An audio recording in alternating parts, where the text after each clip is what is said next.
رسول اللہ صلی اللہ علیہ وسلم کے بالوں کے بیان میں انس بن مالک رضی اللہ عنہ سے روایت ہے کہ رسول اللہ صلی اللہ علیہ وسلم کے سر کے بال کانوں کے آدھے تک لمبے تھے۔ یہ حدیث صحیح ہے، دیکھیے صحیح مسلم حدیث رقم 6069۔ سامعین، اب اس حدیث سے جو فائدہ ثابت ہوتا ہے وہ سماعت کریں۔ نبی صلی اللہ علیہ وسلم کے بالوں کی ثابت شدہ مختلف کیفیات مختلف حالتوں پر محمول ہیں، واللہ اعلم۔ ام المؤمنین عائشہ رضی اللہ عنہ نے فرمایا، میں اور رسول اللہ صلی اللہ علیہ وسلم ایک برتن سے پانی لے کر غسل کرتے تھے اور آپ کے بال جمعہ سے زیادہ اور وفرہ سے کم تھے۔ یہ حدیث صحیح ہے، دیکھیے سنن ترمذی حدیث رقم 1755 اور سنن نبی داؤد حدیث رقم 4187۔ سامعین، اب اس حدیث سے جو فائدہ ثابت ہو رہا ہے وہ سماعت کریں۔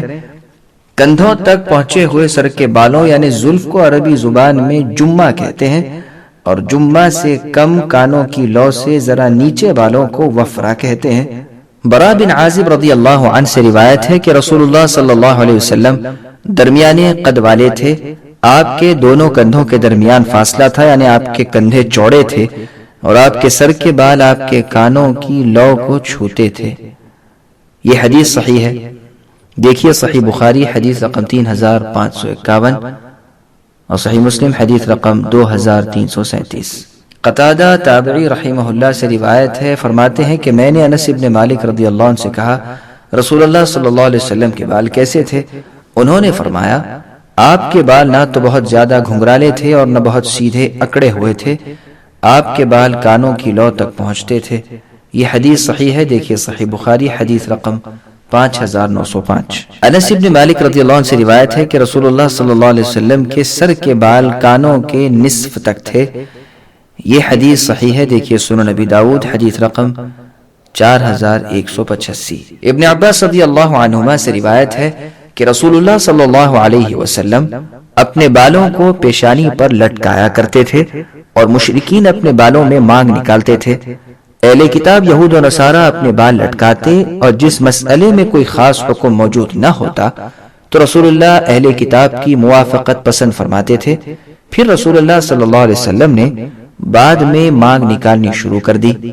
یہ روایت صحیح ہے، دیکھیے صحیح بخاری حدیث رقم 3558 اور 3944۔ سامعین، اب اس حدیث سے جو مسئلے ثابت ہوتے ہیں وہ سماعت کریں۔ پہلا، مانگ نکالے بغیر بال لٹکانے کے مقابلے میں مانگ نکالنا مسنون و مستحب ہے۔ سنن نبی داؤد حدیث رقم 4179 سے ثابت ہے کہ ام المؤمنین عائشہ رضی اللہ عنہا رسول اللہ کے سر کے بالوں کے درمیان سے مانگ نکالتی تھیں۔ تیسرا، ٹیڑھی مانگ نکالنا کسی حدیث سے ثابت نہیں، لہذا ٹیڑھی مانگ سے کلیتاً بچنا چاہیے تاکہ نبی صلی اللہ علیہ وسلم کی سنت کی مخالفت نہ ہو اور کفار و مشرکین کی موافقت اور مشابہت بھی نہ ہو۔ رسول اللہ صلی اللہ علیہ وسلم نے فرمایا، جس شخص نے کسی قوم کی مشابہت کی تو وہ انہی میں سے ہے۔ دیکھیے سنن نبی داؤد حدیث رقم 4031۔